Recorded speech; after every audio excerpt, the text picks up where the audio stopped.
श्री कृष्ण कहते हैं कि जब हालात हमारे अनुसार चलते हैं तो होंठों पर भक्ति उतर आती है, और जब जिंदगी जरा भी अपनी धुन बदल ले तो वही मन फुसफुसाने लगता है, भगवान से भूल हो गई। यहां हम चूक जाते हैं, क्योंकि श्री कृष्ण सहमति नहीं खोजते, वे समझ रचते हैं। वे हमारी पसंद नहीं देखते, वे हमारी प्यास पहचानते हैं।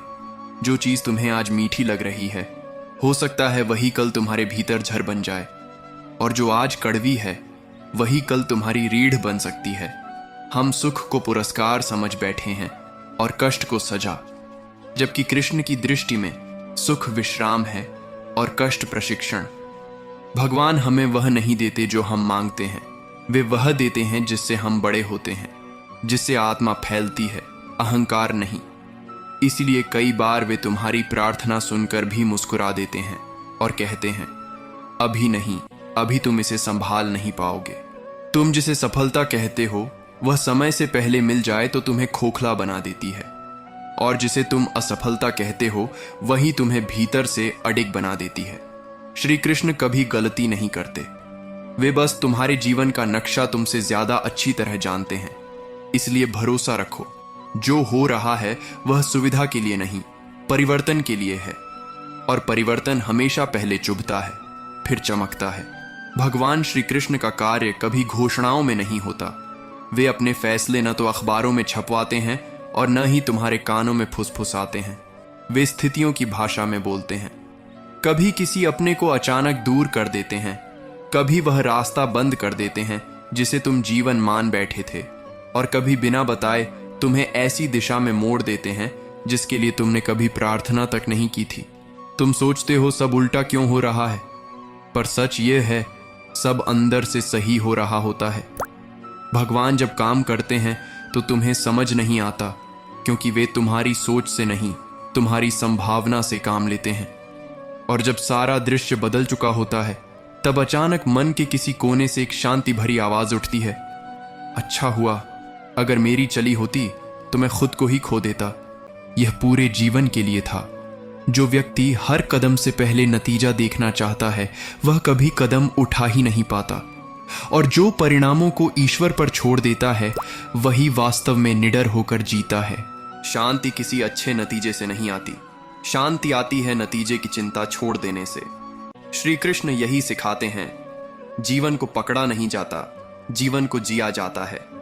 कर्म करो, पूरी सच्चाई से करो, और फिर अपने मन की गांठ खोलकर भगवान को सौंप दो, क्योंकि जो अंत तुम तय करते हो वह सीमित होता है, और जो अंत भगवान तय करते हैं वह तुम्हें तुमसे बड़ा बना देता है।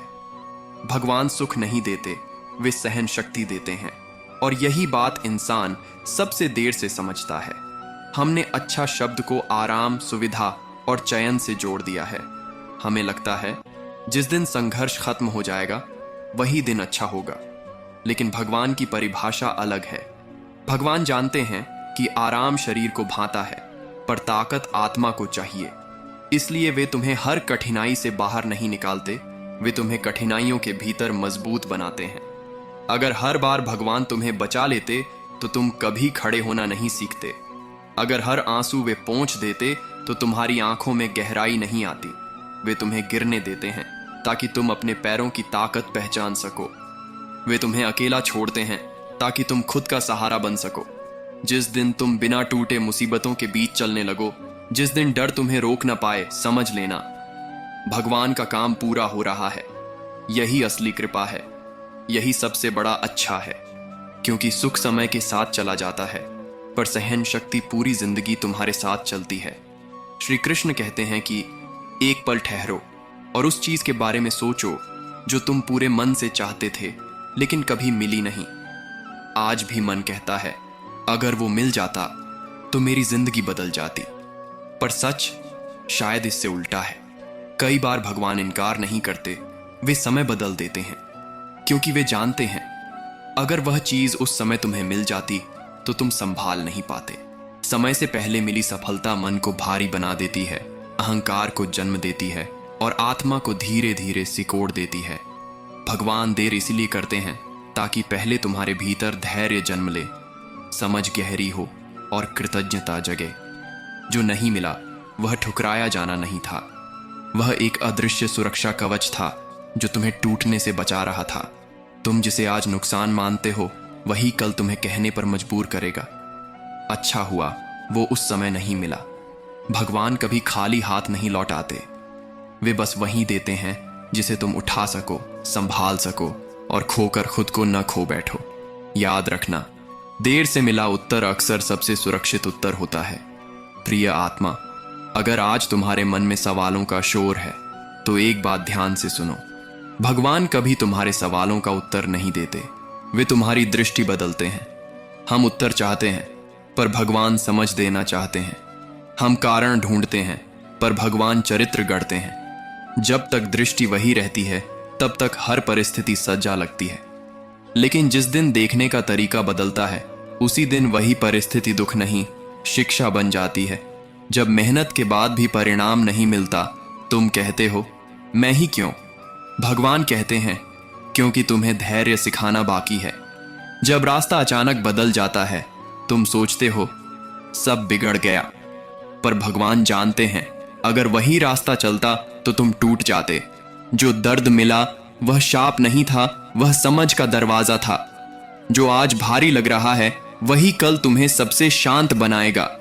जिस दिन इंसान यह समझ लेता है कि भगवान जवाब नहीं देते, दृष्टि बदलते हैं, उस दिन शिकायत खत्म हो जाती है। नई दृष्टि से देखो, जो मिला नहीं वह भगवान की नाइंसाफी नहीं थी, वह तुम्हारी आत्मा की रक्षा थी। जो देर से मिला वह भूल नहीं थी, वह तैयारी का समय था। जो टूट गया वह कमजोरी नहीं थी, वह बोझ था। जो दर्द मिला वह शाप नहीं था, वह समझ का दरवाजा था। जो आज भारी लग रहा है वही कल तुम्हें सबसे शांत बनाएगा। जिस दिन इंसान यह समझ लेता है कि भगवान जवाब नहीं देते, दृष्टि बदलते हैं, उस दिन शिकायत खत्म हो जाती है। यही क्षण होता है जहां दुख समाप्त होता है और विवेक जन्म लेता है। भगवान शब्दों में नहीं बोलते, वे अनुभवों से समझाते हैं। वे तुम्हें तोड़ते नहीं, वे तुम्हें तैयार करते हैं। अगर आज जीवन कठिन लग रहा है तो समझ लो भगवान तुम्हें ऊंचा उठा रहे हैं, इसलिए नजरिया बदल रहे हैं। भगवान गलत लोगों को हटाकर सही दिशा देते हैं। तुम्हें लगता है कोई चला गया तो नुकसान हुआ, पर सच ये है भगवान ने बोझ हटाया है, क्योंकि कुछ लोग तुम्हारे जीवन में साथ देने नहीं, तुम्हें रोकने आए थे। तुम जो बनना चाहते हो वह तुम्हारी सोच की सीमा है, और भगवान जो तुम्हें बनाना चाहते हैं वह तुम्हारी संभावना की ऊंचाई है। इसलिए कई बार उनका रास्ता तुम्हारी इच्छा से नहीं, तुम्हारी योग्यता से तय होता है। तुम चाहते हो आसान सफर, भगवान देते हैं सार्थक यात्रा। तुम मांगते हो तुरंत परिणाम, भगवान देते हैं स्थायी रूपांतरण। जो प्रक्रिया आज तुम्हें तोड़ती हुई लग रही है, जिसमें धैर्य छूटता है, जिसमें आंसू गिरते हैं, उसी प्रक्रिया में भगवान तुम्हारे भीतर एक नया मनुष्य गढ़ रहे होते हैं।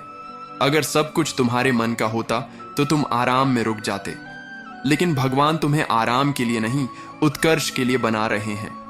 याद रखना, हीरा भी चमकता नहीं जब तक उसे तराशा न जाए, और आत्मा भी विशाल नहीं बनती जब तक वह परीक्षा से न गुजरे। आज जो कठिन है वह कल तुम्हारी पहचान बनेगा। आज जो भारी है वह कल तुम्हारी शक्ति बनेगा।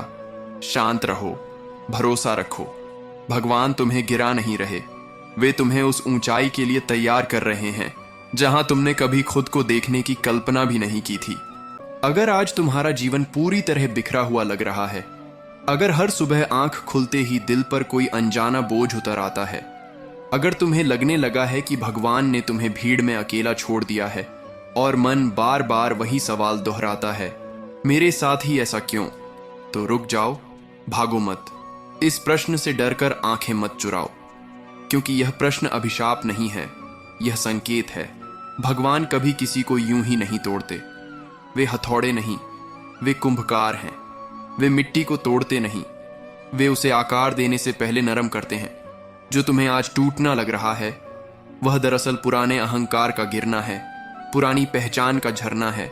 वह रूप है जो तुम्हें रोक रहा था, जिसे हटाना जरूरी था। तुम्हें लग रहा है कि सब कुछ छिन गया, लेकिन सच यह है कि जो गया वह बोझ था और जो बचा है वह तुम हो। जब तक यह समझ नहीं आती, जीवन सजा जैसा लगता है, लेकिन जिस दिन यह समझ जागती है, उसी दिन दुख शिक्षा बन जाता है और आंसू आंखों को नहीं, आत्मा को धो देते हैं। याद रखो, जिसे भगवान नया बनाना चाहते हैं, पहले उसे खाली करते हैं, और खाली होना हार नहीं, तैयारी है। शांत हो जाओ, यह अंत नहीं है, ये तो वही क्षण है जहां से तुम्हारा असली जीवन शुरू होता है। तो दोस्तों, मैं दिल से आशा करता हूं कि यह वीडियो आपको अच्छा लगा होगा। यदि पसंद आया हो तो अपने दोस्तों और परिवार में शेयर और सब्सक्राइब करना ना भूले। जय श्री राधे कृष्णा।